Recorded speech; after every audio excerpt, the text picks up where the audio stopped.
Bobby Lee Claremont and the Criminal Element by Jeannie Mobley. Ohio River Crossing, Illinois State Line, 8:45 p.m. Half an hour later I startled out of deep thoughts about Kelly when the train wheels clattered loudly on the track. I looked out the window to see why the sound had changed. We were on a bridge crossing a slow, muddy river. The sun had set, but a faint glow still reflected off the water. In the hazy shadows along the banks, the first fireflies were sparking the air. Soon we had passed over the river and were speeding through flat farmland fading into night. Here the crops had not yet sprouted, and the bare, turned earth gave the land a dull, empty feel. I thought again about what I had heard in Fulton. Kelly had told his boss, "You'll get your money." Why was it his boss's money? Nanette needed that money to raise her baby. Didn't Kelly have a single kind bone in his body? I shifted on the seat, still feeling tender and bruised. I already knew the answer to that question. One thing was clear. Money was at the heart of all of this. Jimmy's death, as well as everyone's interest in his widow. That $20,000 insurance policy was supposed to protect her, but as far as I could see, it was putting her at risk. But why? Why did Kelly think his boss had a right to that money? And who was his boss anyway? I was still looking out the window, mulling over what I knew and what I suspected, when someone stepped up beside my seat. I turned to see Clovis Dupre, accompanied by Leon and Terence. Leon had put on a shirt under his overalls, and Terence had tucked in his shirt. Terence was grinning his oversized grin. My mouth fell open. What were they doing in a whites-only car? Beg pardon, Bobby Lee, but Leon and Terence, who I believe you met earlier in the colored car, they wanted to come back and see you. Folks up yonder are fixing to retire for the night, and the boys here aren't ready, so I said I'd accompany them to go visiting, if you're not ready to sleep yourself. No, sir, I ain't, I said, but I glanced back at the porter sitting by the compartment door. He was casually ignoring the presence of 3 colored visitors in the whites-only car. I leaned toward them and whispered, "Are you allowed to be back here?" Clovis ushered the boys into the seat opposite me, then sat down himself. "Old Jim Crow doesn't come to this side of the Ohio River. We're in Illinois now, where colored folks can go anywhere on the train we want. Not that we're really all that welcome, so folks mostly just stay put where they are." Illinois! We had only just entered the state and already things were better. By the time we got to Chicago, I figured it would be a whole new world. I still hoped it would be the perfect place for a fresh start. But I knew it would only be perfect if I played my cards right, and I had been dealt a difficult hand. I glanced past Clovis toward the O'Halloran party. Nanette had been rocking her baby, but she had gone stock still and was staring wide-eyed at my 3 new companions. I felt a little pang of annoyance toward her. After all, she had shared the stage with Clovis and his band before Jimmy put up the curtain between them. How could she be offended by their presence in our train car now? I had never understood why upstanding white folks were willing to share their restaurants and stores with a dirty sinner off the street, such as myself, but not a well-dressed, church-going colored man. I had asked Sister Mary Magdalene to explain it to me when I was younger, but she had only frowned and said, "We're all brothers and sisters in the eyes of Christ, Robert, remember that," which didn't seem to me to be any kind of answer at all. "You got a lot more room back out here than up in our car," Terence said, glancing around at the nearly empty seats. Since Memphis, we hadn't taken on many new passengers. "Up there, folks is going to have to sleep sitting straight up. You'll be able to stretch out here. You going to sleep real comfortable tonight, Bobby Lee." I nodded, but I didn't really think so. With what I knew or suspected about the other occupants of the coach, I figured I should stay as wide awake as possible if I knew what was good for me. I turned to Clovis. "Mr. Dupre, your orchestra plays at the Cajun Queen, don't you? Sometimes it's one of the nicest stages in New Orleans, and we always bring in a bigger crowd there than anywhere else. Do you always get paid?" Clovis looked a little offended by the question. "We're professionals, Bobby Lee. We don't ever play for free. Even us jazz cats have to make a living." "That's not what I meant," I said. "I meant, did Jimmy O'Halloran have the money to pay you as promised?" Clovis nodded. "Yes, sir. Jimmy O'Halloran was an honest businessman. Not one of those fellas who figures they could pay less than promised because a black man can't do nothing about it with the law. It's one of the reasons all the bands wanted to play at the Cajun Queen. We were lucky to be a favorite there. Yes, sir, Jimmy O'Halloran always paid. Hmm. I thought he might have been in financial trouble toward the end. That maybe he couldn't pay his bills, I said, a little disappointed that my idea didn't seem to be panning out. The place was packed every time we played. They must have been turning a profit. But now that you mention it, Clovis paused, thinking. Yes? Well, Mr. O'Halloran always paid, but there was a couple of times he left Mr. Bougeot to pay us, and I can't say that he was as reliable as his partner. I know they argued about money. There was one time in particular when Mr. and Mrs. O'Halloran went off on their honeymoon. He told us he'd be leaving our pay with Mr. Bougeot, but when we went to collect it at the end of the weekend, Mr. Bougeot said he didn't have any money for us. He said Jimmy forgot to leave it, and since it was Sunday, he couldn't go to the bank and get it, so we'd have to wait till Jimmy got back. I couldn't help noticing, though, that Bougeot was sporting a fine new watch chain all studded with rubies. I've seen that chain, I said. It looks mighty expensive. Do you think he spent your pay on it? Well, now, that's not for me to say, is it? Clovis said mildly. We collected our pay when Mr. O'Halloran came back, but he didn't seem all that happy about matters. He went into the office with Bougeot, and they stayed in there talking for a long time. Bougeot was the first to leave, and he slammed the door on his way out. So it must have been Bougeot's debt and not Jimmy's, I said, not realizing I had spoken the thought out loud until Clovis leaned in closer to me, his brow furrowed. What debt is that, son? Nettie's not in trouble, is she? I'm not sure, I admitted. What about the night Jimmy died, I asked. What about it? Were you playing the Cajun Queen that night? Clovis's face clouded as he nodded. But we weren't nowhere near where Jimmy fell from. I didn't mean that, I said quickly. I didn't want to offend Clovis. I just wondered if Bougeot paid you for that night. He couldn't. The police have seized everything while they investigate what happened. The club is still closed. But you said something about a debt? I glanced again at Mrs. O'Halloran and her party at the opposite end of the train before I asked my next question. I'd been watching them out of the corner of my eye. Something was up. Nanette had leaned forward and said something to Brian Kelly, whose back was toward us. Now he got to his feet, and for a moment I thought she had sent him to confront us. Instead, he left the car through the rear door without looking our way. Sergeant Hayworth followed a moment later. I turned back to Clovis and asked my next question while I had a chance. I just heard something that makes me think Jimmy O'Halloran might have owed someone a lot of money. Mr. Dupre, do you know who Jimmy got his liquor from after Prohibition? Clovis frowned and held up a hand to stop me. That's not the sort of question a person asks, Bobby Lee. Purveyors of fine drink can be a mighty touchy about that kind of thing. I nodded. I know, but it's important. And Clovis was the only person who might know and who wouldn't hang me off the train by my heels for asking.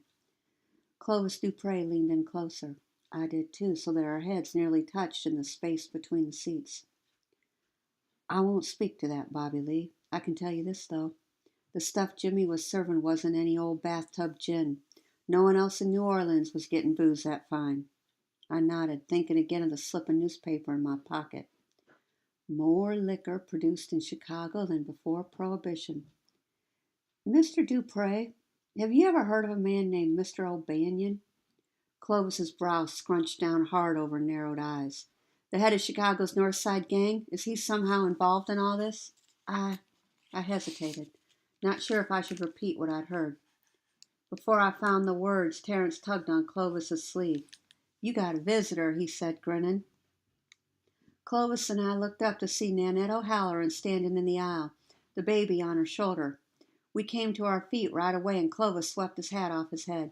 Good evening, Miss Nettie, he said with an awkward politeness. Good evening, Clovis, she replied in a starched, formal tone. Please, ma'am, would you care to join us, I said, gesturing to the seat beside me. She glanced nervously as the direction she had sent Kelly before sitting down.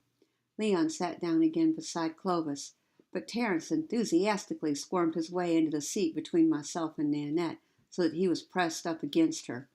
A scent of jasmine drifted from her rustling skirts as she moved them out of the way for the boy.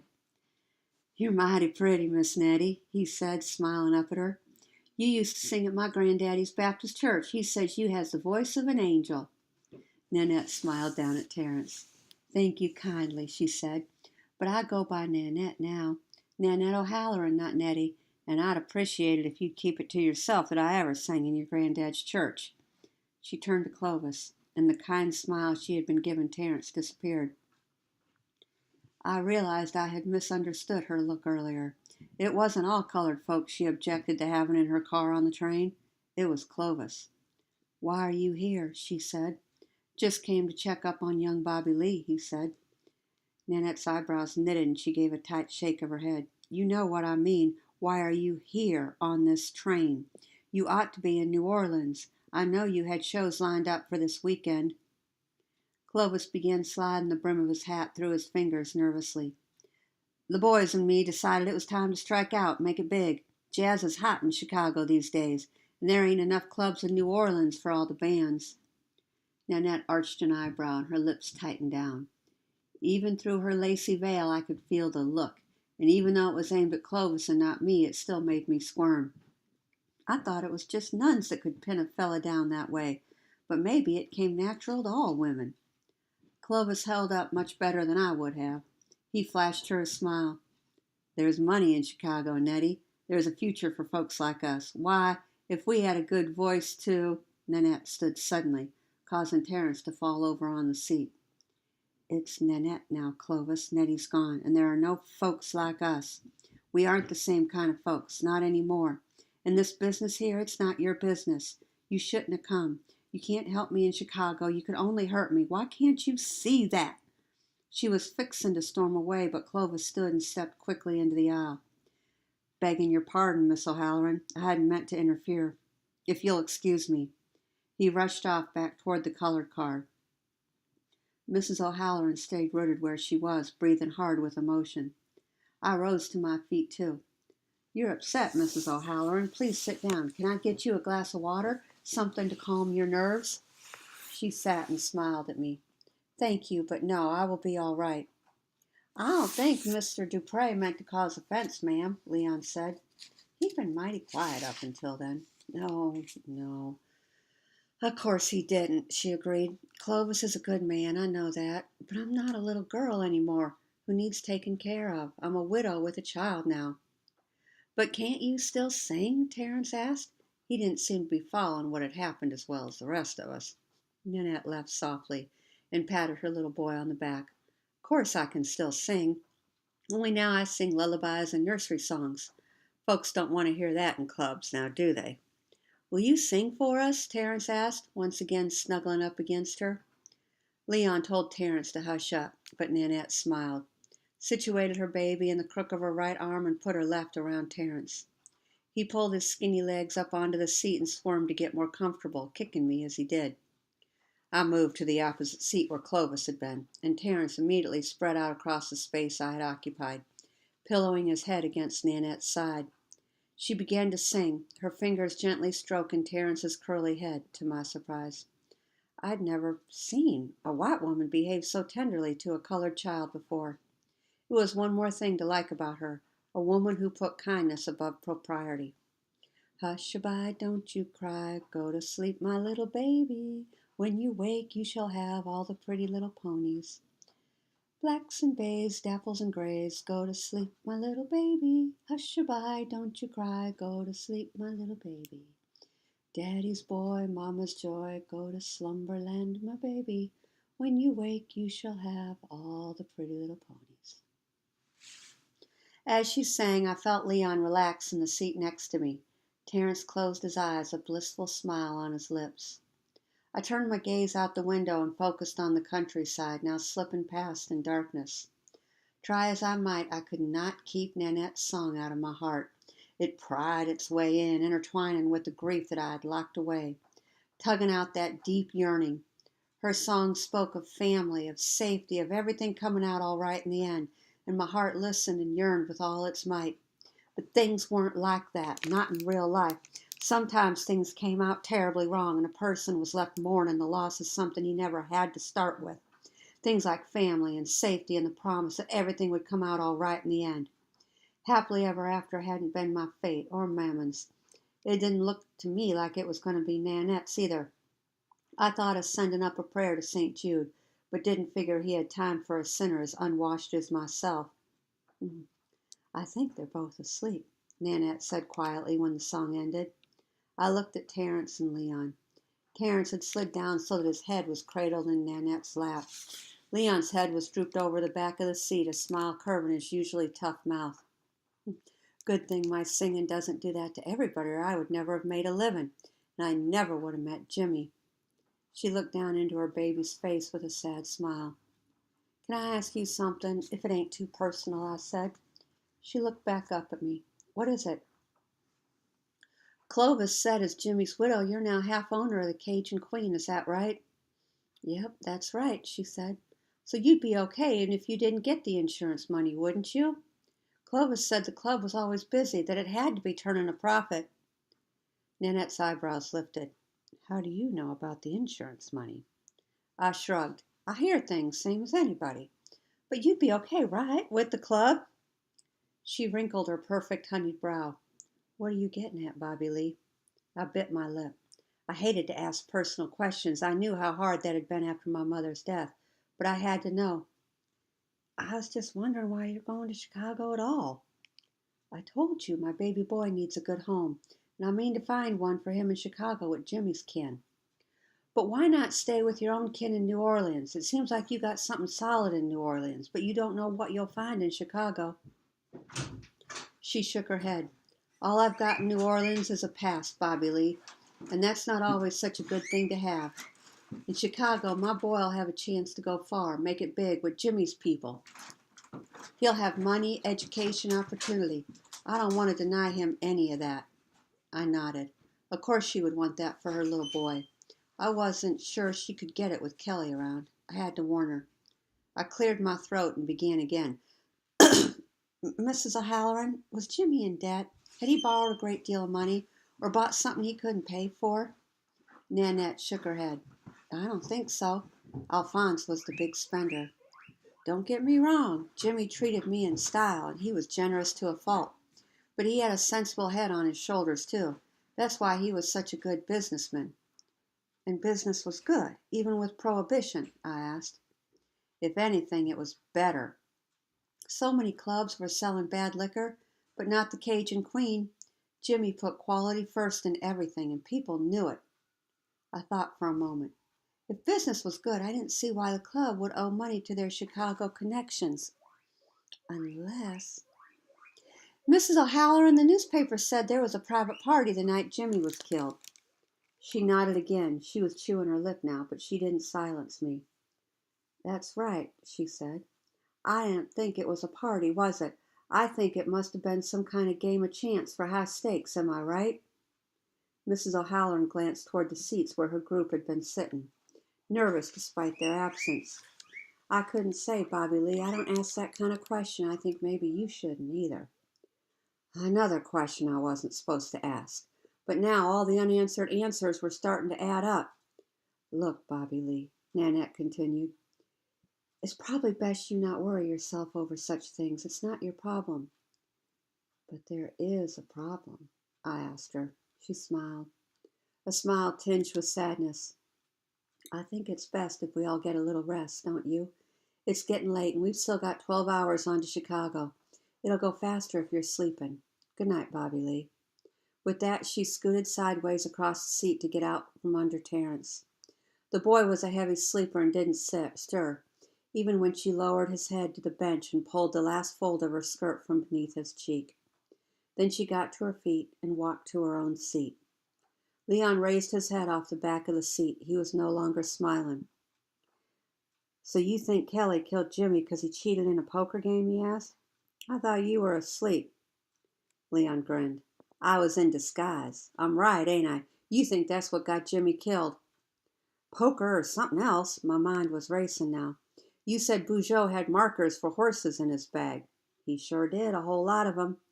What if Bugeaud was betting that night to try to make things right? What if Bugeaud gambled away the Cajun Queen's profits while Jimmy was on his last trip out of town? That would explain why he couldn't always pay Clovis and the orchestra. And if he couldn't pay the orchestra, Jimmy sure couldn't pay for the liquor he'd bought from the Chicago rackets. Maybe that private party was Bugeaud trying to win it back before the mob took their pound of flesh. Say, that is an idea, Leon said, his eyes sparking with interest. And I know how Terence and me can find out. You do? How? Leave that to us, he said as he stood and stretched. Then he shook Terence's shoulder to wake him. Terence muttered and curled up tighter, but Leon kept at him till he opened his eyes and struggled to his feet. Leon looked back at me and smiled. See you later, Bobby Lee, he said, and set off for the colored car, Terence staggering along behind him. They were gone from view before it occurred to me that Leon might be planning something dangerous.